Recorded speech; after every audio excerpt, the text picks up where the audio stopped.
I'm now delighted to be joined this evening by the one and only Eric Steinberg, who played the role of Subzero in the next of our feature, Mortal Kombat franchise. As we look back on roughly 25 years of Mortal Kombat in relation to its next upcoming movie, which will be released in 2021. And I suppose, Eric, you played the character Subzero, and I suppose if there's two most influential characters that everyone really knows about in Mortal Kombat, it's Scorpion and Subzero. Yeah. And once you're Subzero, I suppose everyone's got a fascination with Subzero. It's probably one of those characters, a guy who can turn water to ice, can freeze people and then break them up into pieces, has got all these sort of cool moves. Everyone who played the computer game always wanted to be Subzero. So a massive sort of fan base all over the world from the sort of fighting game. Were you aware of the character Subzero before you signed up to Mortal Kombat Legacy? You know, I was aware of the character, and I'm delighted to hear your description of Subzero's following, because even after doing it and before, the impression I got from fans and from people around was a little bit that Subzero was something of a stepchild. And everybody preferred Scorpion, everybody preferred other people. And maybe that's just my insecurity, but that's what I always heard from people, even on the set. They're like, oh, this and this. And my thought was always, well, Subzero is clearly as cool as Scorpion. You know, but they seem to prefer, it's kind of like the white hat, black hat thing. They preferred the white hat, and that always offended me secretly. So I'm really happy to hear that people took to Subzero as much as they did other characters. I did know of Mortal Kombat when I was younger. The first wave of Mortal Kombat came out, and because the industry itself, the gaming industry and everything else, was so new at the time in ways, was expanding so quickly. I was well aware of what a phenomenon it was and the following it had. And then, of course, even if you weren't aware of it, you were made aware of it because all those phrases, everything began to seep into ordinary culture, and people would quote these things. You know, if they were talking about a political debate, they'd quote "finish him," and you know, you would find all these phrases coming out. So I think that phenomenal popularity, it's quite a strange thing, because it does seem to go on no matter what, regardless of how successful that past iteration was. It's such a franchise that's ripe for more development. And it seems like every few years somebody's like, well, we can do it better. We can do it better. Now that we have this, we have the technology. So I remember when the first film came out, and it was such a sensation. And I kind of thought that would be the end of it. And so when it came back even stronger with more interest and with more technology to kind of render it even more vivid, you just kind of wonder, okay, well, it's kind of like the fans of the Marvel universe or any of the other DC comics. You just kind of are licking your lips, you know, waiting to see how they're going to do these things. You know, I know they're going to do them better. You know?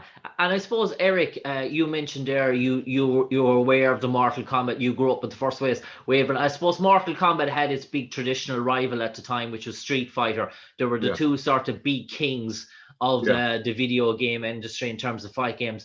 And sadly, I suppose for Street Fighter, its movie didn't live up to the hype in relation to that, and it was sort of a poison sort of chalice that didn't really go touch it in terms of that. I suppose Mortal Kombat, the movie, as you said, it was a real blockbuster success, and that gave people an awful lot of confidence to pursue other projects around it.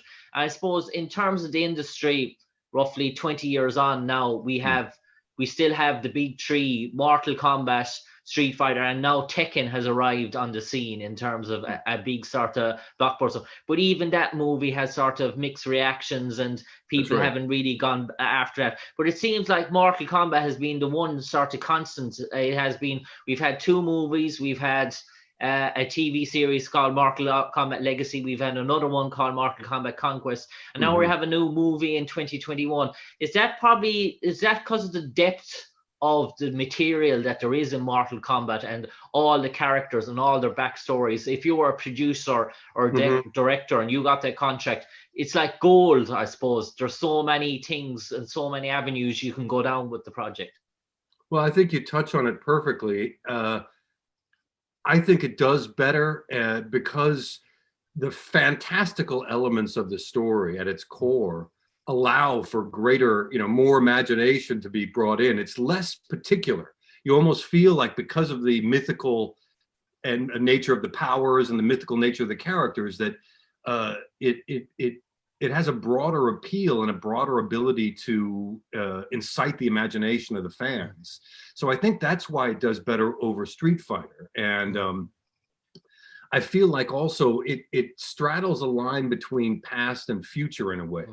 You're talking about a mythical past in Mortal Kombat, but it's also, you're not quite sure, it could fit in almost anywhere. I think which is why it serves so well for adaptations and for the constant renewals. You're not tied into one particular picture, whether it's chronologically or otherwise historically. There's a lot more freedom. So I think the fans really respond to that, and they also don't get tied down to things that don't necessarily age well. Other portrayals of the past or other things of that nature, whether it's on video games or in films. I can't remember what it was I was watching yesterday, but it was something about how certain comedies just don't age well. But because the political sensibilities, other sensibilities change, sociological, and yet certain fantastical things I think will always age well because they offer the imagination kind of free reign, and you're not kind of tied down. Yes, you have a mythology. Yes, you have a particular story for Sub-Zero, for everybody involved. They have a backstory, but there's a lot more malleability there, a lot more ability to shapeshift, if you will. And I think fans like that. It offers a kind of realm for them to take the character beyond what they're just seeing in the game or in the film, which in my view is a key towards kind of fandom being sustained. They can renew it in their minds as well as, see a new incarnation. I suppose, Eric, the good thing about Mortal Kombat Legacy in terms of the Sub-Zero character was we got to see Sub-Zero, the man behind the mask. The sort of, in the first movie, it is, it's a ninja-like. We don't actually see who actually Sub-Zero is. In Mortal Kombat Legacy, what you concentrate really is on the foundations, the backstory, and it is really the Boy-Han and Hasso Asati and that sort of character. And we see the development from children as they were young kids in a playground all the way up a sort of long, and the element of then Quan Chi playing that sort of mystical powers, pretending to be Sub-Zero and all that. But in terms of Mortal Kombat Legacy, you got to show the human side of Sub-Zero. You were the mortal, you were the face of Sub-Zero underneath the mask. And I suppose that's the first time Sub-Zero probably has been portrayed really in that sort of a role. I know Keith Cook did a brother sort of thing in Mortal Kombat Annihilation, but that was the brother of Sub-Zero. But you're the actual first Sub-Zero, the original one. Yeah, it's true. I have to say, as fun as it is to be like in a field in the mist in the morning shooting a fight scene, which it is incredibly fun, and considering what we're going through now, you just long for those times. I did relish as an actor much more those scenes just because I knew they were the first opportunity to kind of really gaze behind the mask, and I wanted. I pushed for more. In fact, while we were on set, I just wanted more because it was such as an actor, you can feel what's going to land emotionally, which allows for the mask part to take on greater meaning or greater emotionality. So, I was delighted, absolutely delighted to delve into that side of it. And for me, what was amazing was to have so many enthusiasts around me. Everybody on the set kind of knew what they were dipping into. So there was a lot of communal kind of excitement and understanding that we wanted to bring together something more intimate to kind of show, to invest beyond just the mask and that kind of iconic Sub-Zero personality. You wanted to see why, and you wanted to find some way to care. So that was by far the most rewarding part of working on it.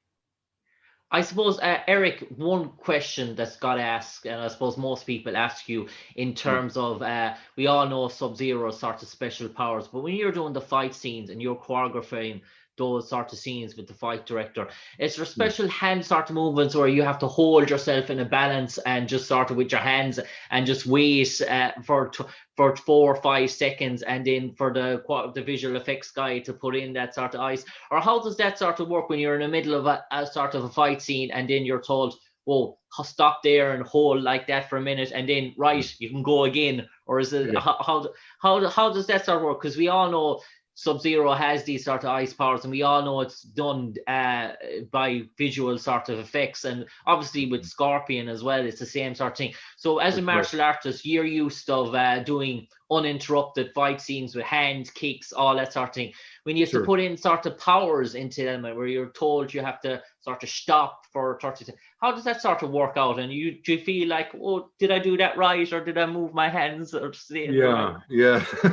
Yeah, it is awkward at first, there's no doubt. I was a little less experienced on these kind of effects than some of my compatriots when we were doing it, so I was lucky to have great people around to help. And but there is an awkwardness at first. In a strange way, it's almost like I remember doing a soap opera one time for a couple years, and they would also hold at the end for music to swell and the camera to, it was very much like that. It was an unnatural kind of stylization, but it was much easier doing it with the physicality because we all knew what was coming. So it wasn't as bad as I thought. And strangely enough, I find that most of the actors I've worked with, and including on Mortal Kombat, they were only just momentarily, and I myself was only momentarily kind of struck by the oddness of that. And immediately you adapt to it because, you know, the vision is painted for you. So it's a hesitancy just for a moment, and then you kind of are invigorated and kind of you adapt to it very quickly. It's very much like I just did a video game called Ghost of Tsushima, and we were doing this game, and of course when we film it we have these massive rigs on, and we didn't have those when we shot Mortal Kombat. We shot, you know, as if we were out just shooting a film in the middle of a field, and those effects were added in later. With the video game, you had so much around, and you thought, well, we're never going to be able to act naturally with all this gear on and with all this stuff. But certainly, sure enough, within a few minutes, you adapt, and you don't really consider it at all, and you're able to try to kind of create something, a kind of minor truth in the midst of that frame, and you forget about all those restrictions. So it seems like it would be incredibly distracting. But in the end, it's surprisingly fluid. It's surprisingly natural after a while. You're not held up by those things. And I was very grateful too. Again, we had such a great team that, you know, anytime you ever have any problem, they're there to help you through it. It's not like you're alone and they just throw you in a field and like begin. I put that down to the great team we had. And I do think, though, that there is that momentary hesitation that is very odd. But surprisingly, it's like fighting and somebody ties your hand behind your back. Well, you'll get used to it pretty quickly. You know? I suppose, Eric, one thing that always struck me, I suppose, the Mortal Kombat Legacy sort of the seasons, they all had different sort of chapters in them. And I suppose your episode is probably the most watched, the most viewed, and probably for all Mortal Kombat fans, it's probably the favorite one in Legacy. But I'm going to ask you a different sort of question in relation to that. In terms of the other episodes in Legacy, and have you seen them, and what other ones sort of struck you? I thought myself watching it there, I spoke to the actor that played Raiden in Mortal Kombat Legacy. That was a very intriguing sort of take on the whole sort of Raiden sort of aspect in that. And I suppose as an actor, a very challenging sort of role as well, I imagine. Did you see that? And what was your take on that in terms of Mortal Kombat Legacy? I did see it. And I know that actor. He's great, and it was really intriguing. In fact, I really wanted to. You know, it's one of those situations where you're on the set for your stuff, but there were plenty of times when I just wished I was on the set for the other things, just to observe and watch and be a part of it, because I needed to hear more. And you know, the set was very tight. You know, people were very tight with what they were telling people. The confidentiality agreements and whatnot, so we couldn't really talk about it. But in that vein, I was fascinated with that storyline. And one of the things that fascinated me the most, though, out of all of it, was we did a couple of scenes when we had gathered together. Okay. And those, to me, I mean, it was hard for me to get over my excitement as a fan and just consider my work as an actor, because it was such a kind of, it was so pregnant with possibility to have all those characters at a fire by the beach, you know, and I mean, personally, those scenes for me could have gone on for an hour. You know, I wanted to hear them interact more and like hash out the differences in how they were going to do this. They ended up being very quick scenes, but I thought the potential for those scenes were the ones that fascinated me the most. I suppose, Eric, Mortal Kombat Legacy, it came a time you are a web series, and a very successful web series. It came just a time before the outwork of Netflix, the world domination that we know Netflix, a massive sort of product all over the world. I imagine that, given if you had 2 years sort of later and Mortal Kombat Legacy had found its way onto Netflix, you could have dealt, not only because you've got 2 seasons, I imagine you could have gone for 5 or 6, such as the magnitude of Netflix. Yeah, I think you're absolutely right. And it's so funny that a lot of us on the set were kind of hungering for more. And as it wound down, we were all conscious of, oh my God, what's next for this? Because it can't just stop. We can't just, and then of course, as you say, these massive behemoth streaming kind of services, desperate for content now, you do kind of kick yourself a little bit and think, oh, damn it. We were just that close to being able to really explore and just go for it. And as you say, I mean, you look at the content they're producing now, and the sky would have been the limit for Mortal Kombat on any one of these services. They're kind of ready-made for exactly that market. And so I think that's pretty astute of you to bring that up. It's also a little painful, because we wonder about what could have been. And I think all of us in the end, we were a little bit, we were surprised a little bit, not necessarily disappointed, but we were surprised, because after that website, we really felt like it was begging for Warner Brothers to go even further and pick up the mantle immediately and kind of get on that train. But you know, these things are not in our control. They're made by the money people in the offices, in the suits. So, but as you say, it's perfect for what's happening now in the world of television and streaming. It's really, I think about all these great shows, including on Amazon. The Boys is very popular. They're delving into the darker areas and the side areas of the comic world universe.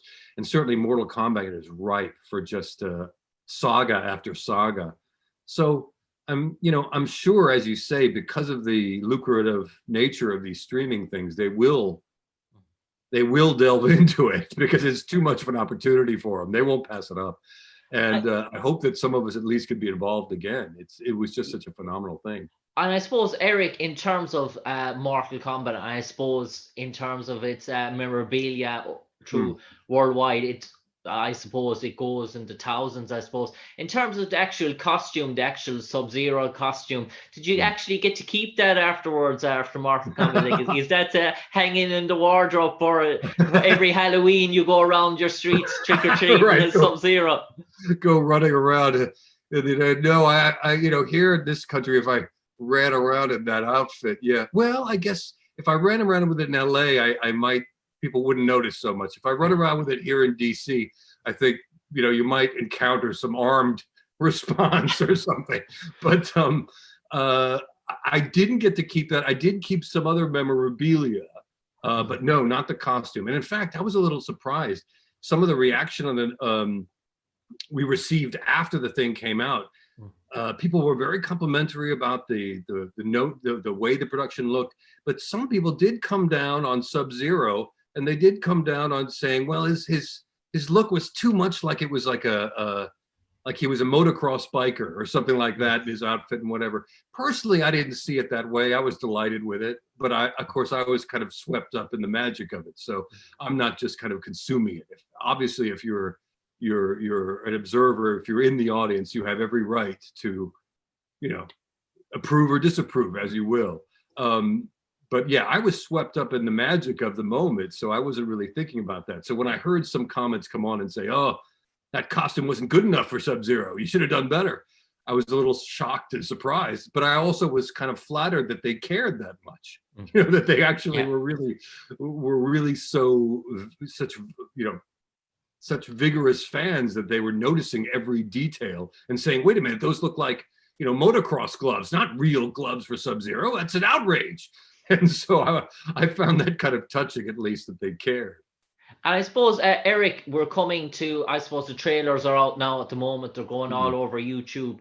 I think it's been viewed over 1 million times for the new Mortal Kombat movie coming out in January 2021. I suppose you brought on an episode where you took Mortal Kombat from what was really a sort of just over PG, the first sort of two movies. Ye brought it towards more the 18 sort of bracket. I suppose now in today's modern society, and just looking at the trailers of Mortal Kombat, I just look what they've done with Batman and the Dark Knight. It's become more adult based. It seems to be going down that sort of route. And what I've seen from the Mortal Kombat trailers is it's actually fights taking place on trains and platforms and in the middle of streets and sort of stuff like that, not outer world as if sort of thing. So I suppose the scope for what they can do in the terms of that level of violence, I suppose it'll be a lot more graphic, I suppose, this time around, I suspect. Yeah, I think so. I think you hit the nail on the head as well. It's two things. There's the business side of it where they're really trying to appeal to as broad an audience. They know that audience is you've got to heighten the intensity, to compete with what's out there. And so they really are attempting to do that. I also think they take a cue, as you say, from Nolan's, Batman's, because those really are the kind of model of creating a kind of seriousness and intensity and modern day applicability to these tales that suck in the viewer, in a way that they haven't before. So it's kind of a combination. It's like what we alluded to before in the first question you asked me, how the popularity is based on the kind of malleability of this big fantasy world. And I think by tying it into these contemporary hard settings, a grittier setting, and as you say, a more violent setting, they're moving with the times and attempting to really kind of get into an audience that allows for this franchise to sustain very strongly, for the now and continue. So I think that's their attempt to do that. I think that that's probably the right way to go, frankly. It certainly is in many respects. As an audience member myself, it's what I demand from fantasy even now. It's a more difficult time now. It's a harder time now. It is a more violent world now. And so I think that, it behooves a fantasy like Mortal Kombat or anything like that to adapt to that and to adapt to the tastes of an audience who is not so easily impressed as we might have been, 10 years ago. I suppose, Eric, in terms of the new Mortal Kombat movie, I suppose if you mentioned there about cameo roles, if a cameo role came about to play Sub-Zero's brother or would that be something your depth of knowledge of the Sub-Zero character already? Would that be something you'd be up for? And I suppose lastly then for me, the last question then on that sort of topic, if someone put Sub-Zero in a dictionary and left 2 blank sentences underneath, what would Eric Steinberg, as having portrayed Sub-Zero, what would he like those 2 sentences to read? Ooh. Wow. Now that's a poetically Irish question, a demanding question. Ooh. Oh, that's difficult. You know what I would say? There's a great quote from the author who wrote, why can I not think of his name now? The author who wrote Fear and Loathing in Las Vegas, Hunter S. Thompson. Okay. And he describes this lawyer of his walking away. And I think I would use those two sentences. He says, "There he goes, one of God's own prototypes. Too weird to die. Too weird to live, too rare to die." And I think that's what I would describe Sub-Zero as. Rather than getting into particularities, that's what I think he is. One of these strange one-off prototypes. Oh, never intended for mass production is another line that he says. There he goes, one of God's own prototypes, never intended for mass production. Too weird to live, too rare to die. And that's I suppose Eric Steinberg, lastly, I suppose. And yes, I would happily be Sub-Zero's second cousin or uncle or whatever. Perfect. On that note, Eric, a pleasure talking to you this evening as we relive your memories of Sub-Zero in Mortal Kombat Legacy. No doubt the producers will be on the phone looking for you for that cameo role in the new movie. And the phone will be hopping next week once this hits the shelf. And from your lips to God's ears, thank you so much. And listen, my greetings to everybody in Ireland. Thank you so much. On that note, Eric, a pleasure. You were the original face of Sub-Zero. People might say it's Keith Cook, but that's Sub-Zero's brother. So the one and only Eric Steinberg, ladies and gentlemen. And no doubt Sub-Zero will live on in a special place in your heart for a long time to come. Cheers, Eric. Cheers to you, and thank you so much for your kind interest. It was lovely to talk to you. Be safe. Fight.